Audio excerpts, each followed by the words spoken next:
How to fix fade is missing on CapCut desktop. So if you want to fix fade is missing on your CapCut desktop, then what you need to do is the first step is to quit your CapCut application and then reopen.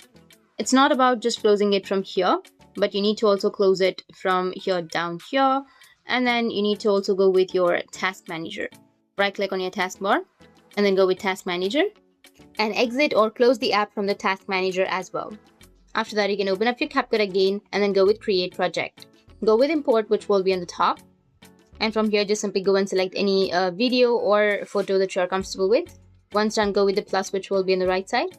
Now you need to go and select the video or your photo and then go with animation, which will be on the top right. And once you click on the animation, you will find the fade in option right here. If you don't find the fade in option, you can also just simply go with search and search for fade in. If you don't find it again, then close the CapCut and reopen it again. Then you will definitely find the fade in option appearing on your animation section. If the first step didn't help, then let's go with the second step. I'll show you how you can add fade in manually in quick way. So select your video on your CapCut and then go to the video section, which will be on the top. And here you will have blend option, right? So go with the drop down onto the blend and you will have opacity.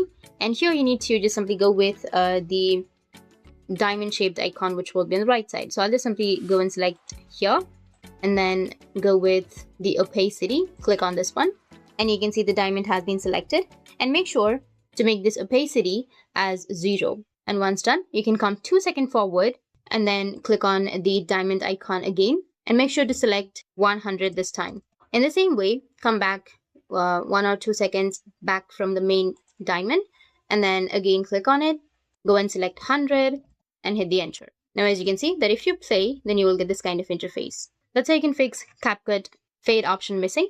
And if you have any questions, feel free to comment below. Thanks for watching.